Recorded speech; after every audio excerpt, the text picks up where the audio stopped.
Amen. Meron pong love letter si Lord sa atin, sa akin, at sa ating lahat. Kagabi po, ako po ay sabi ko, ma'am, nagpe-pray po ako ng mensahe ng Panginoon at sabi ko, tinext ko po yung ibang kabataan at hindi po sila available. Yung iba po ay hindi pwede. So sabi ko, ma'am, pwede po akong mag-prepare. At hindi ko po na galing po ako sa aking magulang dahil may sakit po ang aking tatay. O nga po, no, nakalimutan kong ipanalangin. Pero alam ko po, pinananalangin niyo siya. Siya po ay nasa banig din ng karamdaman. At ang nanay ko po ang siyang humalili sa kanya doon sa banban. So, panalangin din po natin siya. Habang po ako'y naroroon, nananalangin po ako, lumipas ang buong linggo, tahimik po si Lord. Sabi ko, Lord, kakarog na ako po, o kay pububulad. So kagabi po, ako po ay dumaan pa rin dito dahil meron pong ginagawa po ang witness at sinilip ko po ang church at alam ko po nandoon yung ating kapatid na amin pong binulaga sa kanyang bagong ministeryo at ako naman po ay nagagalak at sa paglilinis po kasi nila, mayroon po mga lumitaw na mga literatures, mga pamphlets po na 1995 pa at 1993 from David Wilkerson. Tapos nagbabasa po ako, umabot ako ng hating gabi, ma'am, wala. Nagpe-pray pa rin ako. Sabi ko, Lord, paksabihan niyo ko po.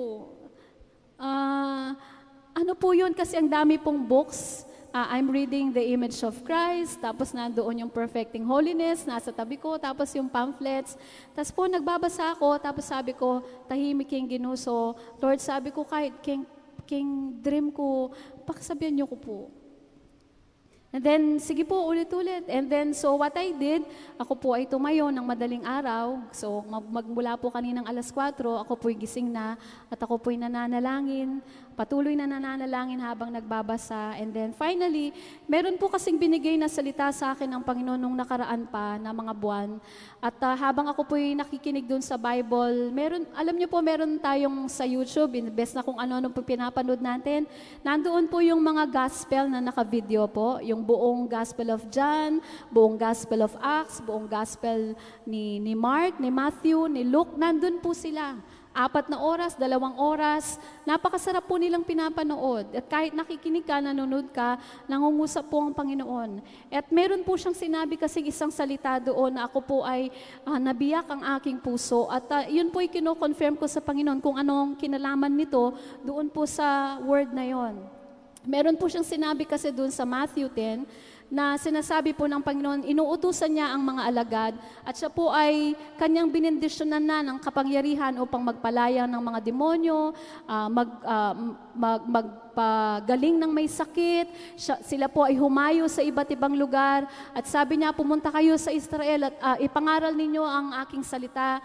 Ngunit sabi niya, kung meron man sa kanila ang hindi karapat-dapat kapag kayo ay pumasok isang tahanan at tinanggap nila kayo doon, sabi niya, patuloy niyong ibigay ang pagpapala sa kanila. At kapag sila ay tumanggi, sabi po niya, bawiin ninyo ang pagpapala at ipagpag ang inyong mga paa. Sabi niya, mas mainam pa, baka mas mahirap pa ang sasapitin ng syudad na yon sa pagdating ng anak ng Diyos, anak ng tao, kaysa doon sa syudad. No po, mas mahirap ang dadaanan o ang sakit na dadaanin ng syudad na yon kaysa sa Sodom at Gomora, sapagkat tinanggihan nila ang salita ng Diyos. So sabi ko, Panginoon, ano po ang connection nito doon? Nung ginagawa ko na po ito, it's the same thing na naranasan po ni Dr. David Wilkerson nung binabasa niya at ginagawa niya po yung mensaheng yon. It took him days. Tasaya po bubulad ni Lord, hindi umiimik ang Panginoon. It took him days bago po ibinigay ng Panginoon ang kanyang salita. At yun po ang magiging bahagi po ito ng mensahe ng Diyos sa ating lahat. At ang love letter po, sinasabi ko po ang love letter kasi di ba po minsan, ang love letter hindi puro masaya ang sinusulat. Naranasan niyo na po ba ang makatanggap ng love letter na meron siyang sinasabi na dati-rate? Ganito kasidhi ang pag-ibig mo sa akin.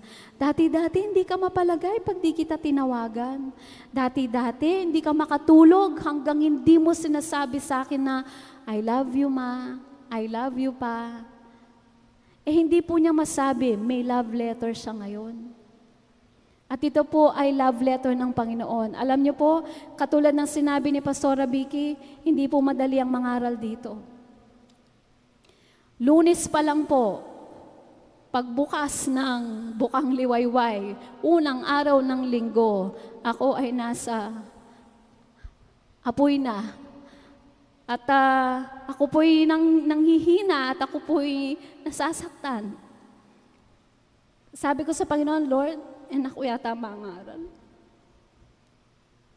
Kasi pakiramdam ko, kaya sabi salita mo. Kaya lang I stood on that promise. Ito po, kung ano ang laman nito. Ang mensahe po ng Panginoon sa atin sa umagang ito ay ang pananakit sa puso ni Jesus. Breaking the heart of Jesus.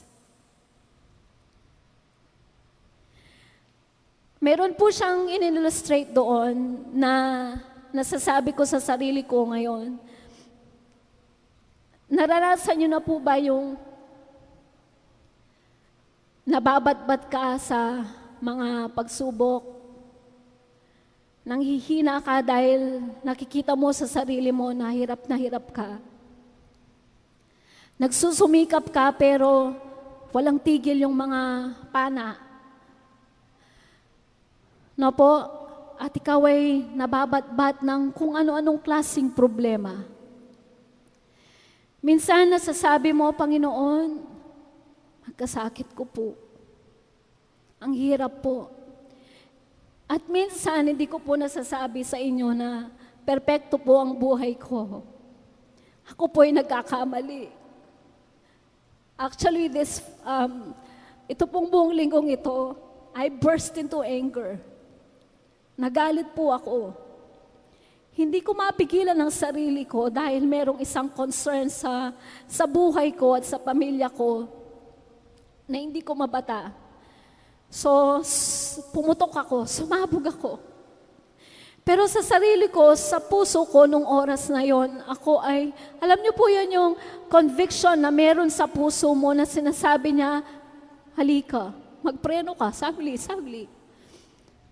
Pero minsan yung biglang sasabog. And then you just find yourself, magrepent na ako kang Lord. Sorry, mali kaya po apigilan. At yung bagay na yon ang nagpahina sa aking kalooban sa buong linggo. Tapos sabi ko, Lord, how will I stand? I was tested and purified. Pero, sabi po ng awitin, great is the Lord and most worthy of praise. Great is the Lord because of His unfailing love. Tinanggap ko ang pagpapatawad at paglilinis ng Panginoon. At sana po habang naririnig natin ang mensahe ng Diyos, instead na tayo po ay magalit at magwala na bakit mo sinasabi sa akin ito, habang po pinapakinggan natin ang sulat ng Panginoon sa atin, ang love letter na ito, I pray that there will be that spirit of repentance in our hearts. And that we will just acknowledge, tanggapin kung ano ang sinasabi ng Diyos sa atin. Atin pong buksan ang kanyang salita sa Zacarias 13 verse 6. Sabi po niya doon, at sasabihin ng isa sa kanya, ano ang mga sugat na ito sa pagitan ng iyong mga bisig? Sa ibang translation po, mga kamay. Kung magkagayoy siya'y sasagot, iyan ang mga naging sugat ko sa bahay ng aking mga kaibigan. Punta po tayo sa Jeremias, talatang 2. Chapter 2 po, verses 4 and 5, and then we jump on 32. Verse 4, Pakinggan ninyo ang pahayag ni Yahweh, mga anak ni Jacob, sambahayan ni Israel. Sinasabi ni Yahweh, ano ba ang nagawa kong kamalian? At ako'y tinalikdan ng inyong mga magulang. Sumamba sila sa mga walang kabuluhang Diyos-Diyosan, kaya sila'y naging walang kabuluhan din. Verse 32, malilimutan ba ng dalaga ang kanyang mga alahas o ng babaeng ikakasal ang kanyang damit pangkasal? Subalit ako'y kinalimutan ng sarili kong bayan ng napakahabang panahon. Kinalimutan ako ng aking bayan ng napakahabang panahon. Tayo pong lahat dito ay bahagi po ng sambahayan ni Israel. Bagamat tayo po by physical, tayo po ay bahagi ng mga hentil. No po, lahi ng hentil. Ngunit hindi po pinagkait sa atin ng ebanghelyo ng Panginoon ang kaligtasan ng Diyos. Kaya po, spiritually speaking, tayo po ay inampon. Kasama po tayo sa sambahayan ni Israel. Kaya ang mensahe pong ito ay sa atin.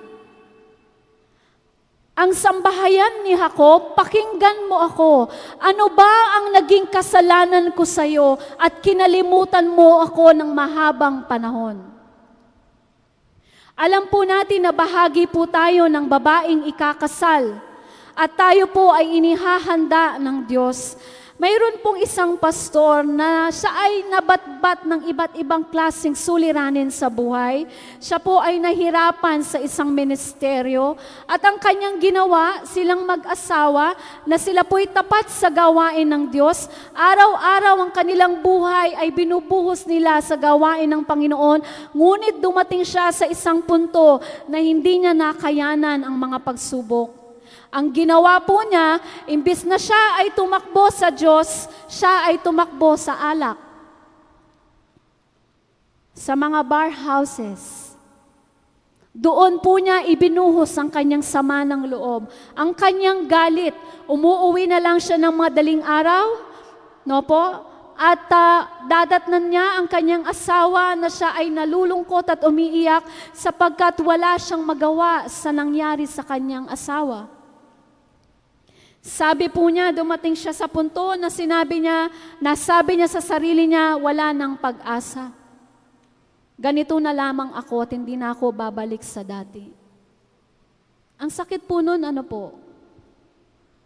Nang makita natin ang ating mga kapwa, manggagawa at mananampalataya na babalik sa kanilang dating buhay. Tatalikuran po nila ang kanilang buhay, Kristiyano, o ang kanilang pag-ibig sa Diyos dahil sa mga suliranin. Alam niyo po, hindi po madali ang maging pastor at hindi po madali ang kalagayan po ng ating mga pastor para alagaan tayo isa-isa at imit po ang ating mga pangangailangan. Lahat binibigay nila para tayo ay mabuhay at tayo ay matulungan sa ating paglakad sa Diyos. Tapos minsan, konting pagkakamali lang, umaalis ka. Nagtatampo ka. Nangungutya ka pa. Namimintas ka pa. Na para bang ang buhay mo at ang buhay ng iyong sambahayan ay napaka-perpekto para ikaw ay magsalita ng isang bagay na laban sa iyong pastor. Ako po ay anak ng isang pastor. At alam ko po ang pinagdadaanan ng aking mga magulang mula sa simula hanggang sa ngayon po sa kanilang paglilingkod. At ako po ay naging witness sa buhay ng ating pastor sapagkat bata pa lamang po ako ay nandoon na ako at pinapanood ko ang kanilang buhay. Hindi po madali ang kanilang pinagdadaanan at pinagdaanan. Kaya mag-ingat po tayo sa bawat salita na lumalabas sa ating bibig. Minsan po ako'y nagkaroon ng kakwentuhan kung ano ang naging epekto ng isang salita sa isang tao na hanggang ngayon dinadala niya sa kanyang buhay yun. Hindi po natin alam kung ano ang pwedeng maging dulot ng mga salitang sinasabi natin sa ating kapwa. Nakakalungkot po. Nang siya ay pumunta sa kanyang pastor, wala nang sinabi ang kanyang pastor, kundi siya ay nananalangin na lamang. Nasabi niya, Panginoon, iligtas mo po ang iyong anak na ito. May mga iba't ibang klase ng kasalanan na lantarang ginagawa ng mga hindi mananampalataya at meron din naman sa mga mananampalataya. Lahat po ng kasalanan na yan, kulang pa po yan. Yung pong mga pinag-aralan namin every Wednesday, yung mga unclean spirits ay umabot na ng 127, 29, kulang pa po yun. Sa dinami-dami nito, konti pa lang po yan. Panlalait, pagnanakaw, pangangalunya, pagtataksil, pangungupit, pagsisinungaling, paninirang puri, konti pa lamang po yan. Pangbibisyo, paglalasing, no po, paninigarilyo, lahat po ito, pagsusugal, kakaunti pa lamang po yan. At minsan, lantaran na yang ginagawa ng ibang mga tao. Ay hindi po minsan, madalas, lantaran na yan. At hindi po exempted ang mga mananampalataya dyan. Yan po ay ginagawa rin ng mga mananampalataya. Ngunit kapag pinili natin na mabuhay tayo sa ganitong klaseng uri ng buhay, pamumuhay, sabi po ng Hebreo, hindi po ito pananakot, mahirap para sa isang tao na dati nang nakakakilala sa Diyos at naranasan niya ang kadakilaan ng Panginoon, ang awa ng Panginoon, at siya'y babalik sa dati niyang buhay, mahirap para sa kanya ang bumalik pa. Salamat. Totoo po yun, nandoon po yun sa Hebreo. Hindi po ito biro-biro. Di po ba? Mahirap. You need to have the courage from God para ikaw ay bumalik, manumbalik sa Diyos. Pero, sa umaga pong ito, hindi ito ang ating pag-uusapan. Posible po ba na kahit hindi mo ginagawa ang mga kasalanan na nailagay po dyan, o yung marami pang kasalanan, hindi ka nangangalunya, hindi ka nagnanakaw, hindi ka naglalasing, hindi ka nagsusugal, hindi ka nagmumura, hindi ka nangungupit, hindi ka nandadaya, no po? Ikaw ay hindi nabubuhay sa kalaswaan, hindi ka nakikiapid, pero nandyan ka araw-araw, o nandyan ka tuwing linggo, tuwing Miyerkules, tuwing Sabado, at ikaw ay gumagawa sa ministeryo ng Panginoon, pero sinasaktan mo ang puso ni Jesus. Posible po ba yon? Ba, Sister Ann naman, di mo ba nakikita? Napakatapat ko dito. Tumutugtog ako tuwing linggo, sumasamba ako sa Diyos, nagpa-practice ako na walang alang-alang mintis. I do my ministry sincerely, nananalangin ako para sa ating mga kapatid, naglilinis ako, tumutulong ako dito sa iglesia, wala akong mintis sa tuwing nananawagan ng ating mga pastor. Tapos sasabihin mo sa akin ngayon na posibleng nasasaktan ko ang puso ng Panginoon? Tingin niyo po, wala sa atin yung lahat ng kasalanan na na-flash kanina. Hindi natin ginagawa yon. Pero, kahit nakaupo ka dyan at ginagawa mo kung ano ang alam mong tama na dapat mong gawin, and yet, in the heart of Jesus, you are breaking His heart. Umpisan na po natin yung love letter. Amen? Kaluguran niyo ko pa po. Kaluguran niyo ko pa po. Tandaan niyo po, nauna po ito sa akin. Habang pong ginagawa ito, habang pong pinag-aaralan ko siya, mas doble ang mga tagos sa akin, ang talim ng patalim ng Panginoon. Sabi ko pa, Lord, kaya ko po ba ito na i-deliver? Kasi may tuturan ko man ang sakit ko. Kung kayo po, isang punch lang, sa akin maraming beses.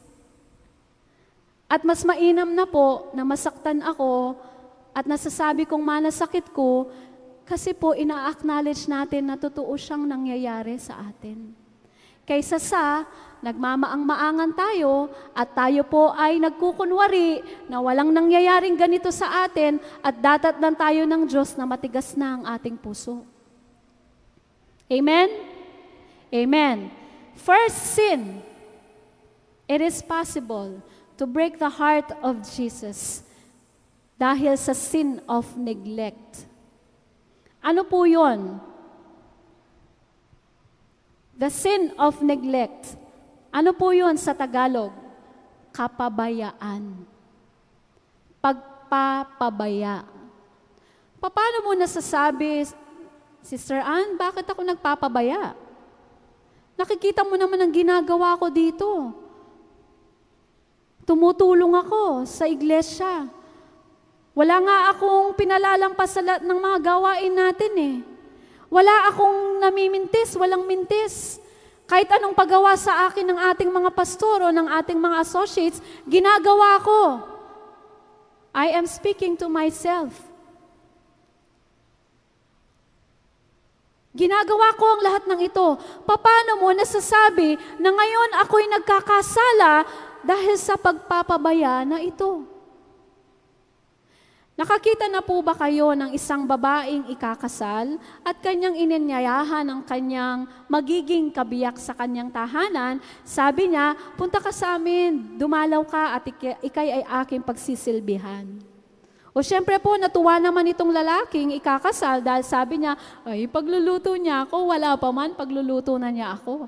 So pumunta po siya, bihis na bihis, pumunta siya sa tahanan, nagluto naman nga ang babae. At siya po'y nakaupo doon sa sala. Lumipas ang 1 oras, 2 oras, hindi lumalabas ang babae. Sabi niya lang, nagkita sila, "Hi, upo ka muna dyan." No po? Kayo po, kung kayo ang bisita at pinapasok kayo sa isang bahay, no po, inanyayahan kayo, in-invite kayo. Pero ang ginawa ng host ng bahay, wala siyang ginawa kundi magluto, maglinis, tapos inayos lahat-lahat para kayo ay mapasaya. Ano po ang mararamdaman nyo? Anong tawag po doon? Sikaso na ka ba o ali? Ano pong masasabi natin? Pinapunta mo pa ako. Hindi mo rin pala ako kakausapin. Di po ba?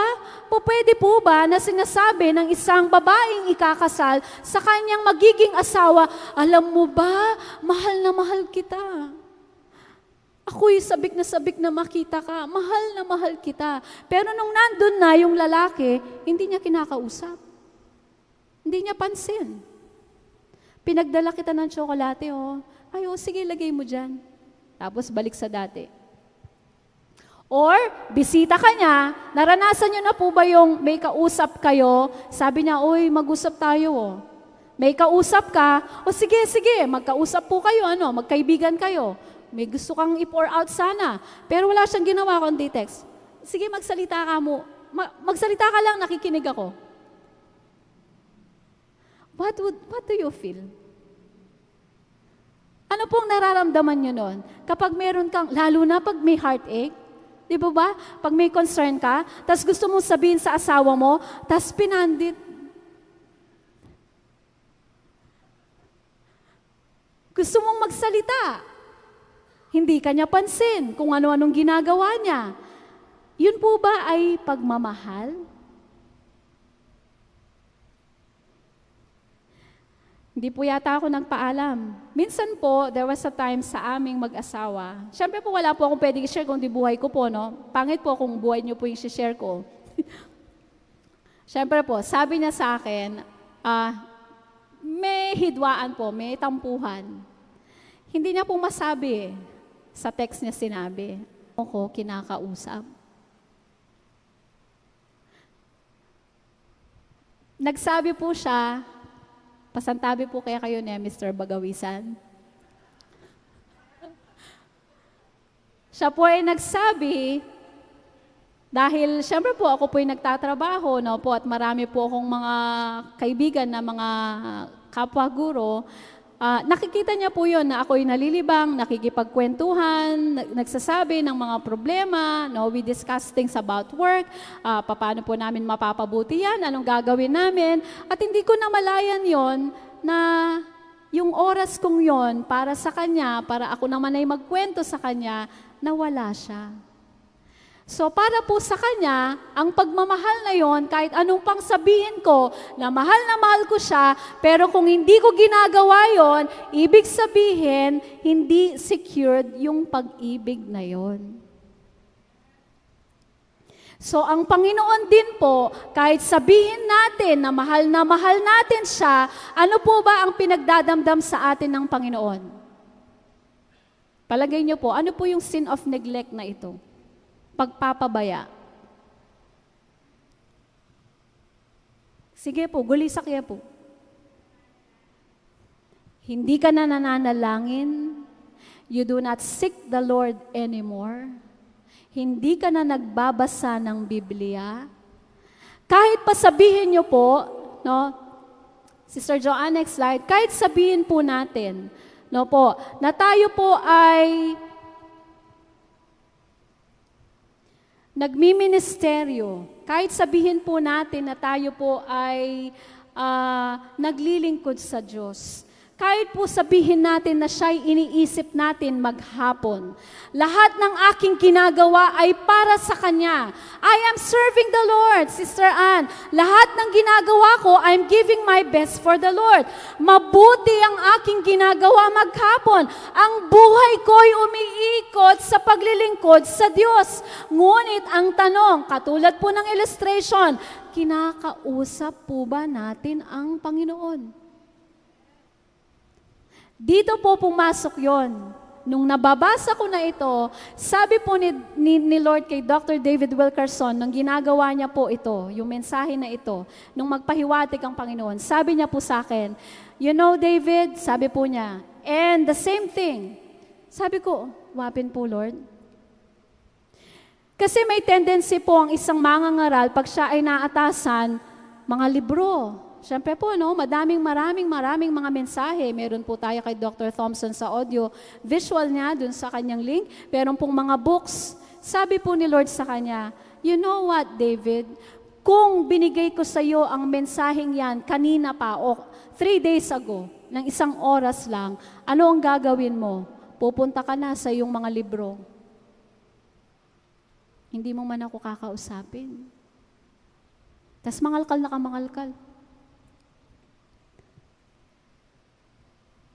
So, nung pong ginagawa ko ito, sabi ko, Lord, ngayon po naiintindihan ko na kung bakit ang tahimik mo sa loob ng buong linggo.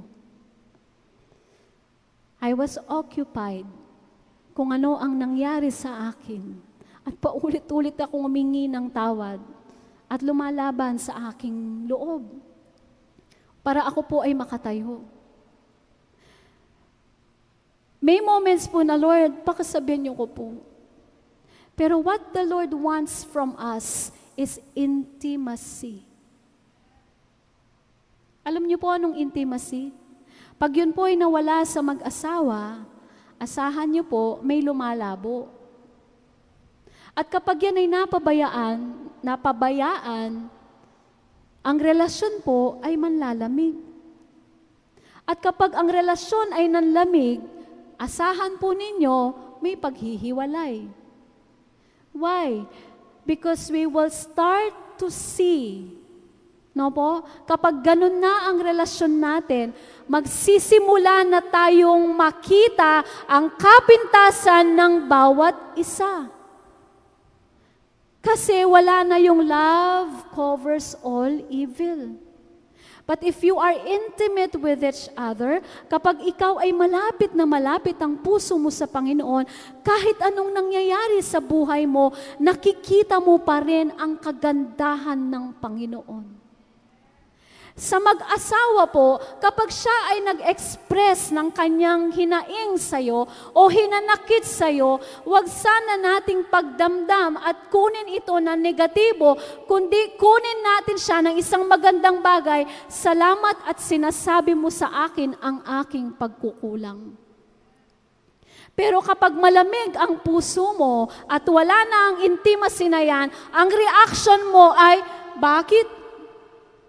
Tingnan mo nga yung sarili mo para pagsalitaan mo ko ng ganyan. Ikaw ba malambing? Ikaw ba ganito? Ikaw ba mabuti sa akin? Di po ba? Bakit ko po sinasabi yon?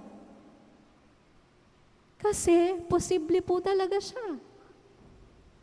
Magsusumbatan na lang kayo. Pero when that love is so pure and when your relationship with the Lord is so intimate, wala kang nakikita sa Panginoon kahit gaano kasakit ang nararanasan mo, kundi ang kabutihan niya at kagandahan niya sa buhay mo. Amen? Amen. Pangalawa po, the sin of cheating on Him. Sa Tagalog, ang kanyang ilustrasyon po dito, ito ay kasalanan ng pagtataksil. At sinulat niya po yan, in-illustrate po yung ng Panginoon, sinabi niya po ang hinaing niyang ito, ang kanyang mga pinagraramdam, marami po yan sa Isaiah, Jeremiah, madami po yan. Kapag binabasa ko ang mga librong ito, parang hinihiwa, no po, dinudurog ang puso ko. Sa Isaiah 57 verse 8, yung first, ano lang po niya, no, mga statements and 10a, sabi po niya, pagpasok ng pinto, nagtayo kayo roon ng Diyos-Diyosan. Ako'y nilimot ninyo at inyong nilayasan. Verse 10, lubha kayong napagod sa maraming lakbayin. Ang pagitan po ng verse na yan ay mayroon ding panunumbat ang Panginoon. Kung nabasa nyo na po ang chapter na ito, meron pa po siyang sinabi na mas masakit siya na para bang sabi niya, ikaw ay isang babae na nag-arkila pa ng mga mang-aaliw o ng mang-iibig. Ginawa mo yan para lang ilabas o yung i-express ang gusto mong mangyari sa iyong sarili. Para ilabas lang ang iyong pagnanasa. Ang illustration po ng Panginoon dito sa Israel, para kang isang babaeng patututan, isang babaeng bayaran. Bumibili ka ng aliw. Nakikisiping ka pa sa ibang lalaki para lang maibigay mo o maibuhos mo. And God, ano man po yun, gaano man siya kaganda at kabuti sa ating paningin, kapag yan ay namamagitan na siya sa atin at ng Diyos, yan ay spiritual na pangangalunya. When you love the Lord more than your husband, that is spiritual adultery. When you love the Lord more than your wife and your children, and even your career, ouch, mituran ko po ka rin. Kasi ako po, workaholic ko talaga. Napapagalitan po ako sa aking mga kaibigan kasi 7 na, nasa office pa ako. Kasi I have to finish my work. And I am being reminded every now and then, may family ka. Hindi ko po pinagmamalaki ang aking sarili. Even sa church, when I work, talagang focus lang ako doon. Kahit pagkain, tatabi ko muna, sasantabi ko kasi I need to finish kung ano yung dapat kong gawin. Minsan nakala po natin, wala pong masama doon, di po ba? Masama ba ang magtrabaho?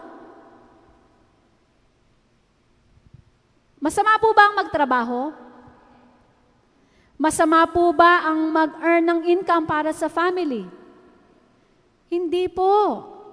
Dahil sabi po ni San Pablo, huwag pakainin ang mga taong tamad. At hindi mabubuhay ang iyong pamilya kung hindi ka naman magtatrabaho. Or kung hindi man trabaho, magninegosyo. Gagawa ka ng paraan para buhayin ang iyong sambahayan. Pero kapag ito ay humahadlang na sa iyong relasyon sa Diyos, kapag siya ay namamagitan na between you and our God, this is spiritual adultery. Sabi po niya dito, Verse 15, nakalimutan ko pong isulat yon. Huwag ninyong iibigin ang sanlibutan, maging ang mga bagay na nasa sanlibutan. Kung ang sino man ay umiibig sa sanlibutan, wala sa kanya ang pag-ibig ng aking Ama.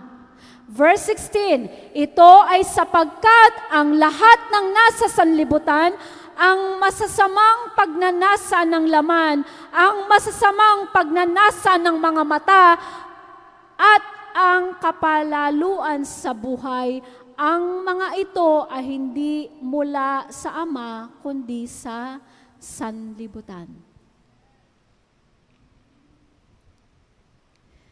Kapag tayo po ay nagnanasa higit pa dun sa bagay na binibigay sa atin ng Panginoon, wala pong masama sa mangarap. Ang magplano, no po? Ang mag-set ng kinabukasan para sa ating mga anak. Pero kapag ito po ay humahad lang na sa atin at siya na ang namamagitan between us and our God, nagseselos po ang Panginoon. Nasasaktan po ang Panginoon. Naiintindihan niyo po ba?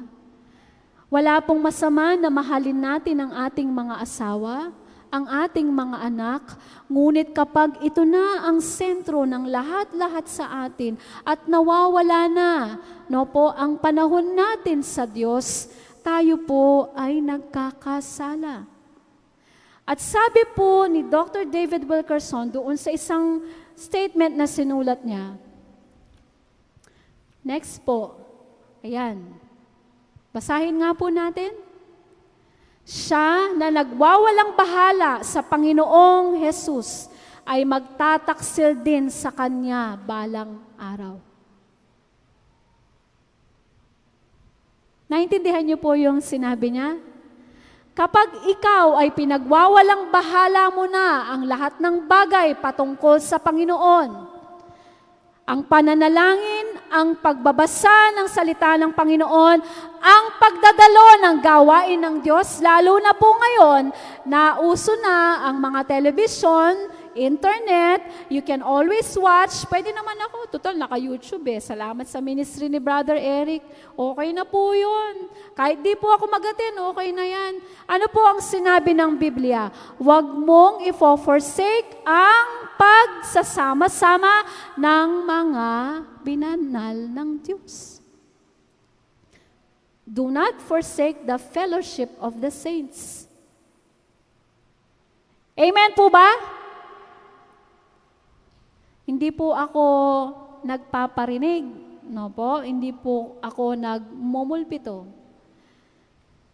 Pero dalangin po namin ang ating pong mga pastor. Di po ba narinig na ninyo minsan? Sabi po nila, once na in-announce ang isang bagay at walang tumugon, sila yung taong hindi makulit.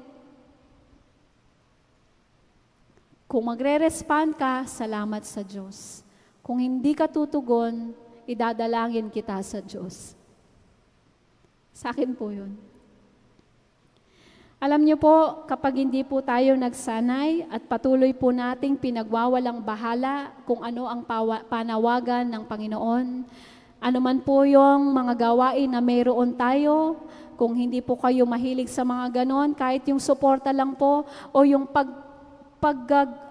pag-aaral natin sa mga salita ng Panginoon, lalo na po yung pagsasama-sama natin tuwing linggo, sabi po niya, kapag inumpisahan mo yan sa pagwawalang bahala, ang pagwawalang bahala, di po ba yun yung sinabi niyang, nangyayari po yun na, medyo na kasi ako yung hindi na maganda ang pakiramdam ko. Tulog mo lang yan. Puyat ka lang siguro. Nagsasabi na siya, Ma, may problema po ako. Anak, kaya mo yan. Nasa iyo ang Panginoon. No po? Ma, mag-usap tayo. Pa, mag-usap tayo. May nararamdaman ako nasasaktan ako. Ang ginawa mo lang, nakibit balikat ka, bukas mag-usap tayo. Dumating ang bukas, wala nang bukas. Dumating ang bukas, walang nangyari. Ano po ang kahahantungan ng pagwawalang bahala? Manlalamig ka na.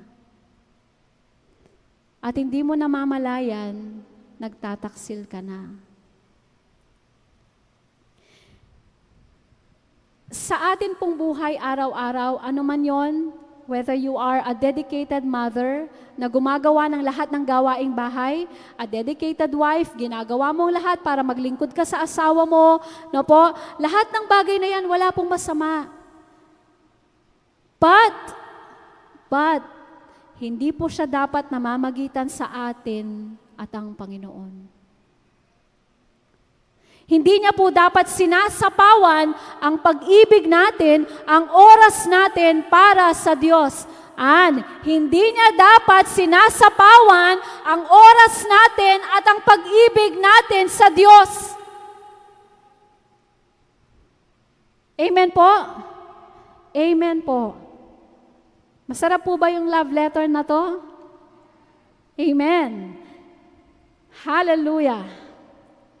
Next slide po, 2 Corinthians chapter 11 verses 2 to 4. Sabi po ng Panginoon, ang pagmamalasakit ko, si Pablo po pala to, sorry. Ang pagmamalasakit ko sa inyo ay katulad ng pagmamalasakit ng Diyos. Ang katulad ninyo ay isang malinis na dalagang ipinagkipagtipan ko sa isang lalaki, walang iba kundi si Kristo. Ngunit nag-aalala ako, baka malaso ng iyong isipan at mailayo kayo sa tapat at dalisay na pananampalataya kay Kristo tulad ni Eva nung nalinlang siya ng ahas. Sapagkat malugod ninyong tinatanggap ang sino mang dumarating, nangangaral ng ibang Jesus, kaysa sa ipinangaral namin, tinatanggap ninyo ang espiritu at aral na iba sa itinuturo namin sa inyo. Ano po yung pinapatukuyan ni San Pablo dito? Ang mga katuruan na itinatayo at ginagamit ang pangalan ni Jesucristo, pero iba ang kanilang tinuturo. Do not let others na doktrinahan kayo sa mga bagay na hindi totoo sa Panginoon. Nung pong kami po ay nag-sharean ng aking tatay, meron po siyang na-share sa akin, sabi ko, oo nga. Kasi po sabi niya, anything, no po, na ginagawa mo, na wala sa Panginoong Hesukristo, paano mo malalaman, sabi niya, na ang mabuting gawa mo ay naihahatid mo doon sa kaluwalhatian ng Diyos. Kaya katuruan po yan, kaya mabuting gawa. Sabi po niya, naalala niyo po yung verse, Jesus is the way, the truth, and the life, and no one comes to the Father but by me. So anything, anumang katuruan, anumang gawain, kahit mabuti siyang bagay, na wala siya sa paraan ng Panginoong Hesukristo, wala siya sa katotohanan ng Panginoong Hesukristo, at wala siya sa buhay ng Panginoong Hesukristo, it is nothing. Wala siyang kabuluhan. So therefore, kapag yan ay estado ng ating buhay, no po, umiikot lang tayo sa araw-araw, pero nagkakasala tayo sa pagtataksil sa Panginoon. Pero nandyan po tayo. This is not to discourage you, or sabihin mo, na ako magatin. Ako ba'y pinaparinggan mo? Alam niyo po, kapag ang isang tao, kapag meron kang sinasabi, kaya wala po sa pulpitong ito, kahit conversation lang siya sa office o ano man yon, kapag ikaw ay nasasaktan at tumatama siya sa'yo at nagre-react ka, check yourself. O't mag-react ko? Bakit ako nasasaktan? Bakit ba pumapasok sa isip ko, pupulpituan na ako yata ang pastor? Pinariringgan mo ba ako? Bakit po natin nasasabi yon? Palagay niyo po, analyze niyo po, bakit may reaction na ganun sa isang tao? Kung wala talaga sa kanya at hindi naman siya yung taong yon, ba't mag-react ka? Palagay niyo po. Bakit? Bakit? At mag-reacta mo po. At manasakita mo. Bakit tayo nasasaktan? Why are we reacting that way? If it doesn't concern us, wala naman siyang kinalaman sa buhay natin at hindi natin siya ginagawa, bakit ka nagre-react? Isn't it? Di po ba? Kung wala siyang ibig sabihin sa'yo, hindi wala. Wala. Pero kapag ikaw ay mayroong kurot sa puso mo at mayroon siyang ching, alam niyo po anong pinakamabuting gawin? Tanungin niyo ang Panginoon, Lord, ba't ko po naramdaman yon? Ba't po ako nasaktan? You ask God and then you pray. Seek the Lord. Hear from the Lord. At kapag po napagtanto nyo, alam naman po kasi natin na meron eh. Anong ginagawa natin? We deny it. Magmaang-maangan tamo po. Why? Because of our pride. Because we thought, okay tayo. Akala natin, wala tayong ginagawang masama at hindi natin sinasaktan ng Panginoon. Akala natin, nabubuhay tayo ng matuwid. Akala natin, okay lang tayo. Pero once meron yan, wala ka nang dapat nasisihin o ituro pa. Hindi mo na kailangan, Pastor, bakit mo ko pinupulpito? Ba't mo sinabi sa akin yan? May sinabi bang pangalan si Pastor? Kung mamimiloso po ang pastor sa'yo, sinabi ko ba ang pangalan mo? Hindi. So bakit ka nagre-react? Di po ba? Amen? Alam niyo po, kapag tayo nasasaktan, isipin po natin, mahal na mahal tayo ng Diyos, kaya tinutuwid tayo. At sinasabi niya sa atin ang lahat ng ito. Ako po, nagpapasalamat ako at pinakita sa akin ng Panginoon ito. Amen. And the third sin, the sin of not believing. Jesus wants the best for His bride and is doing all He can for her. Ano po ito? Sa Tagalog, kawalan ng tiwala, pagdududa, panghihina ng pananampalataya mo na ang Diyos, ang ating Panginoong Hesukristo, ay ginagawa niya ang lahat at patuloy niyang ginagawa ang pinakamabuti para sa babaeng ikakasal. At tayo po yun. Kapag nagsimula ka ng nagdududa, sino po dito yung nakaranas na ng ganon? I did. Minsan, masabi mo, Panginoon, kailan po yung period nito? Minsan sabi ko, Lord, diba sabi niyo po, pinangako niyo po sa akin to eh. Tapos taliwas doon yung nangyayari. Tapos yung ini-expect mo, parang pagrabe ng pagrabe ng pagrabe, and yet, you received a promise from the Lord. And at times, meron po tayong ganitong pakiramdam. Pero, because we love the Lord, nire-rebuke natin po yung pakiramdam na yon. At itatayo natin yung ating mga spirito at sasabihin natin, this is not true. This is not from the Lord. I know my God, pinangako niya sa akin to, at alam ko, tutuparin niya ito sa tamang panahon. Amen? Kapag nagduda po tayo na ang Panginoon ay hindi niya ginagawa ang kanyang pinakamabuti para sa atin at wala tayong nakikita kundi yung masakit, mahirap, mapait, lahat ng bagay na negatibo, then we are sinning against the Lord and we are breaking the heart of Jesus. Bakit? Kasi pinagdududahan mo ang kapangyarihan niya at ang pangako niya sa'yo. Naalala niyo po si Ruth? Yung pong naging asawa ni Boaz. Di po ba nagsimula lang siya, sabi niya kay Noemi, kung sino ang iyong Diyos ay magiging Diyos ko. At siya po ay namumulot lang ng mga tira-tira po, no? Yung mga nalalaglag lang ng mga ani. Di po ba? Pero nalugod po ang Diyos sa kanya dahil sa kanyang puso.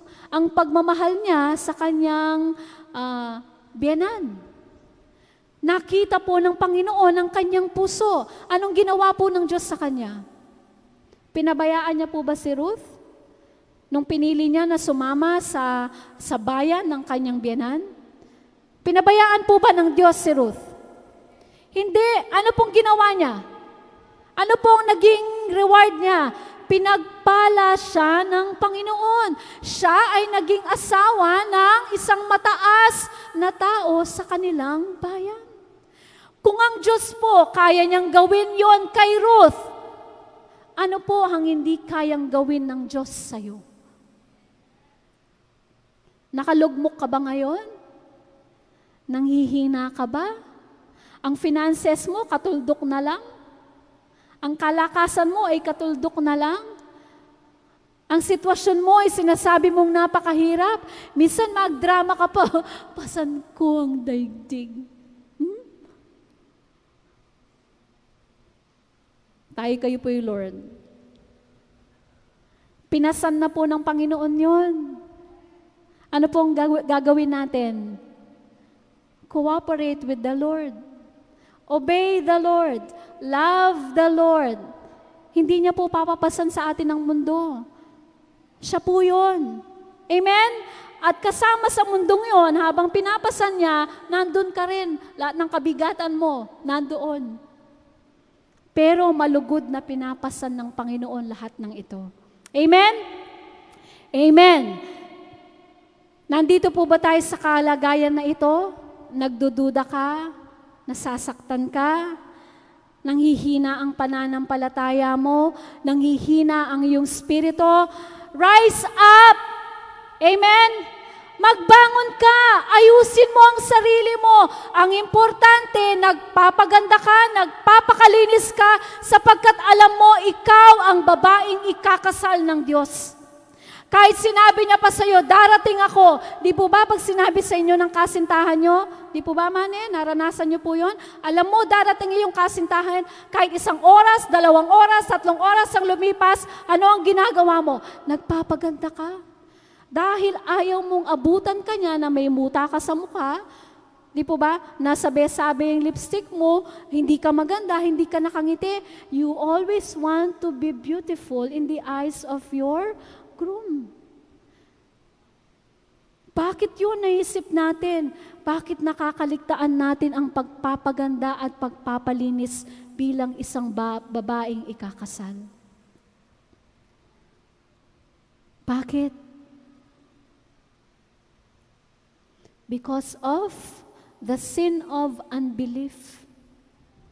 Nanlupaypay na tayo, nanghina tayo, hinayaan natin na magapi tayo ng lahat ng mga bagay na kabigatan sa ating buhay.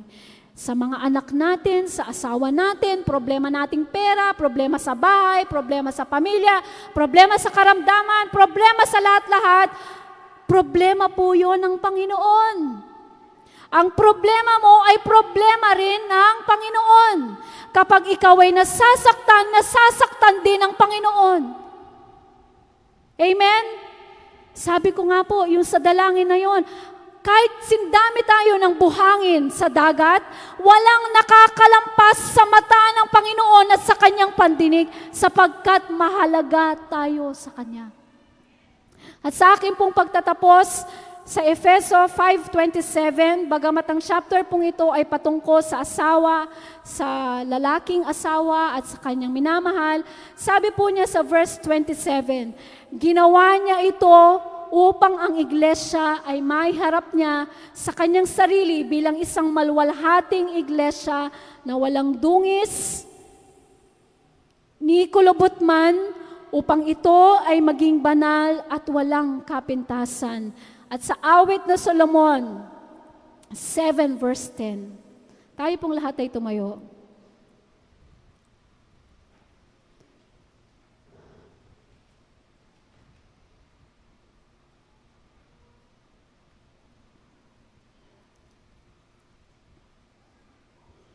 Maaari po ba nating sabay-sabay na basahin ito ng malakas at i-declare po natin siya sa buong kalangitan, sa buong sanlibutan, at sa pandinig ng ating kaaway, ng kaaway ng ating kaluluwa.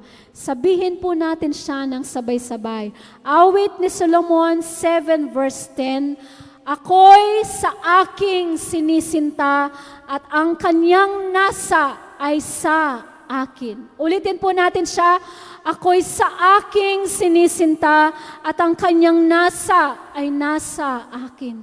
Lahat ng bagay na mabuti, no po, ang lahat ng pagnanasa natin, sapagkat siya ay ating sinisinta, lahat ng nasa atin, lahat ng ating pagnanasa, lahat ng patungkol sa ating buhay ay para sa Kanya.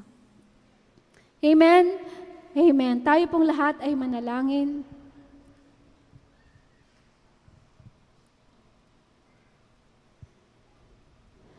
Salamat po, Panginoon. Salamat. Salamat sa iyong liham ng pag-ibig. Masasabi pa rin namin, O Diyos, na ito ay liham ng iyong pag-ibig sa amin. Sapagkat ang tunay na nagmamahal, ang tunay na umiibig, sinasabi niya kung ano ang tunay na nararamdaman ng kanyang puso. At hindi niya itinatago ito sa kanyang minamahal. Upang ito ay maitama, upang ito ay mabigyan ng pansin, upang ito ay masiayos, Panginoon. Alam po namin, binigay mo ang sulat na ito para sa aming lahat, sapagkat ikaw ay tunay na nagdaramdam. Ikaw ay tunay na nagdaramdam. Hindi mo binigay ang mensahe na ito, ang sulat ng pag-ibig na ito, upang lumipas lang ang isang linggo. Ang linggong ito, Panginoon, upang magkaroon lang ng mensahe na maipangaral sa pulpitong ito. Binigay mo ito sapagkat ito'y totoo. At kami nagpapasalamat sa iyo sapagkat ikaw ay totoo sa aming lahat. Wala kang itinatago sa amin, Panginoon, kahit ang mga pinagdaramdam ng iyong mga puso laban sa Israel. Kahit ang pinagdaramdam ng iyong puso laban sa Sion, sa aming mga sarili, sa aming mga tahanan, hindi mo ito itinatago sapagkat nais mo kaming mailigtas. Nais mo na maituwid ang aming mga buhay. Nais mo, Panginoon, na maalis ang pagkukunwari sa aming mga mukha, sa aming mga puso, Panginoon. And this morning, Lord God, you are rebuking that spirit of hypocrisy in our midst. You are cleansing our hearts, Lord God, from all pretensions, Lord. And you want us to be true. You want us to be pure, O God. Nais mo na wala kaming kulubot, wala kaming dumi bilang isang babaeng ikakasal. Kaya ngayon pala nagpapasalamat kami dahil sa panahon na ito, Panginoon, inihahayag mo ang iyong puso sa Sion. Inihahayag mo ang iyong puso sa aming lahat. At wala kang kinukubli sa amin. Maging ang mga bagay na darating, Panginoon, ang pagwawakas ng panahon, binigay mo ang lahat, Panginoon, ng pagwawarn sa amin. You have given all the warnings, Lord, and it is up to us on how we will respond, O God. Kung nasaktan kami sa umagang ito, kung naramdaman namin na kami kinakausap mo, kung nakita namin at napagtanto namin that this is us, Lord, We are committing the sin of neglect. We are committing that sin of adultery, Lord God. We are committing that sin of unbelief, Lord. That spirit of doubt in our hearts, in the name of Jesus. In the name of Jesus, we come to you this morning, oh God. We come to you this morning as a bride. We come to you this morning as a bride. Linisin mo ako, Panginoon. Linisin mo ako. Itaboy mo ang lahat ng bagay na ito na inaakala ko ako'y mabuti. Inaakala ko tama ang lahat sa aking buhay. And yet, Lord God, this morning, sinabi mo sa akin na ako ay nagkakasala, Panginoon, sa kasalanan ng pagwawalang bahala. Kinakausap mo ako, ngunit hindi ako tumutugon. Inaanyayahan mo ako, Panginoon, sa iyong piging, ngunit ako ay nagpawalang bahala. Nagsasabi ng maraming dahilan. Busy ako sa ministeryo, busy ako sa gawain, busy ako, Panginoon, sa aking trabaho, sa aking pamilya. Panginoon, kung nandito po kami sa kalagayang ito, come to us and break our hearts, Lord. Break every heart, Lord God. Kung ako'y nagtataksil sa iyo, Panginoon, sa oras pong ito, sa aking buhay, na akala ko ikaw ay aking minamahal, na inaakala ko na ikaw ang prioridad ng aking buhay, ngunit hindi pala. Patawarin mo po kami, O Diyos. Patawarin mo ako, Panginoon. I personally repent before you, O God. Together with my brethren in Christ, we tell you, Lord, we say to you, we are so sorry. Forgive us, O Lord. Forgive us. At kung ako man po ay nasa kalagayan ng panghihina ng loob, ng pagdududa sa iyong mabuting gawa sa aking buhay, sinabi mo, Panginoon, ang mga taong duwag, ang mga tao, Panginoon, na mayroong pagdududa, hindi karapat-dapat sa iyong kaharian. Panginoon, sa umaga pong ito, itaboy mo po ang spiritong ito sa amin. And grant us that gift of faith, O Lord, na no matter what will happen in our lives, no matter what is happening in our lives, Lord, we will keep on believing. We will keep on believing and trusting you that you are doing everything, Lord, ang pinakamabuti para sa iyong babaeng ikakasal. Help us, O Lord God, and cleanse us this morning. Deliver us from these sins, Lord. In the name of Jesus, itinatakwil po namin ang lahat ng ito, Panginoon. Itinatakwil namin ang lahat ng ito sa aming kalagitnaan, sa aming mga sarili, sa aming sambahayan, O Diyos, sa aming kaluluwa, Panginoon. Itinatakwil namin sa iyo, Panginoon, sa harapan mo ang mga bagay na ito. Come, Lord God, dumating ka sa aming kalagitnaan as we worship you this morning, O Lord. Thank you, Jesus. Thank you, Lord.